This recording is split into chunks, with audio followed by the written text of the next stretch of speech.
Sa ibang balita, pagpapalakas ng infrastructure at capital market, tinatalakay sa shop sa probinsya ng Iloilo.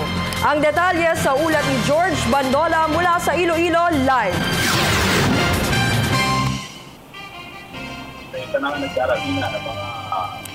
Isa-isa na nga nagdaratingan ng mga miyembro at delegado ng Asia-Pacific Economic Cooperation para dito sa isasagawang seminar workshop, fostering workshop on infrastructure and financial development na gaganapin dito sa bahagi ng Iloilo City.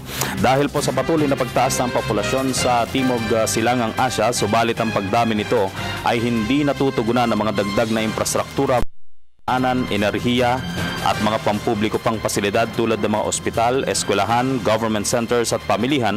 Resulta, hindi pantay ang pag-unlad ng pamumuhay ng mga tao lalo na sa mga mahihirap na bansa sa Asia-Pasipiko. Ayon nga sa Organization for Economic Cooperation and Development o OECD, dapat na hindi ganito ang sistema dahil aabot daw sa $92.6 trillion ang kabuuang asset ng mga malalaking investment partners na naghahanap lamang ng lugar para mapaglagakan ng kanilang kapital. Mga lugar kung saan malaki ang konsentrasyon ng mga taong maaaring maging daan para mapaunlad ang kanilang negosyo, kasabay ng pagpapaunlad kung saan ito naandoon. Pero halos 2/3 ng mga capital funds na ito ay nasa mga insurance at pension firms na maaari sanang gamitin para sa paggawa ng maraming infrastrukturang makakatulong sa tao. Ito po ang loopholes na kailangan solusyonan ng mga Asia-Pacific Ministers on Finance and Infrastructure. Kaya ginagawa ngayon ang APEC meeting dito sa Iloilo City, isa sa mga modelong syudad na kinakikitaan ng sigla ng mga bagong infrastruktura mula sa mga daanan, tulay at gusaling pakikinabangan ng marami kahit pa dumanas ito ng matinding bagyo noong taong 2008. Kabilang sa mga pinag-uusapan ng mga APEC ministers ang pagbubukas ng mga pamamaraan makapaglagak ng negosyo sa infrastruktura mga investor.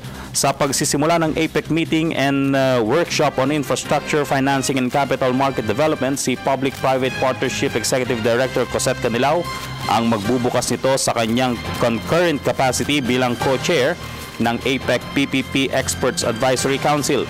Susundan na ito ng Cebu Action Plan initiatives to expand the pipeline of infrastructure projects, standardization of PPP terms and practices and developing templates for PPP contracts, mobilization of long-term investment in APEC emerging economies, capital development and integration at marami pang ibang seminar workshop na may kaugnayan sa financial market. Ang pinaka-end goal dito ng mga ministers ay masiguro ang mga hakbang, mga panuntunan at proseso para madaling makapaglagak ng investment ang mga dayuhan sa mga Asia-Pacific economies, lalo na siyempre ang Pilipinas dahil tayo po ang host ng APEC ngayong taon. At mga pamumuhunan sa sektor ng pagpapaunlad ng infrastruktura sa daanan man o sa enerhiya o mga gusaling makakatulong ng higit sa ating mga kababayan.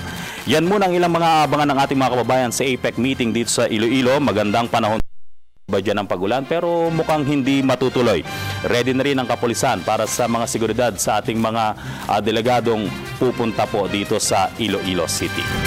Kasama sina Benson Vintein, Logie Villaflor at Joel Mamaril at ang pasilidad ng RTVM at ng Maro para sa Telebisyon ng Bayan, George Bandola. Maraming salamat, George Bandola.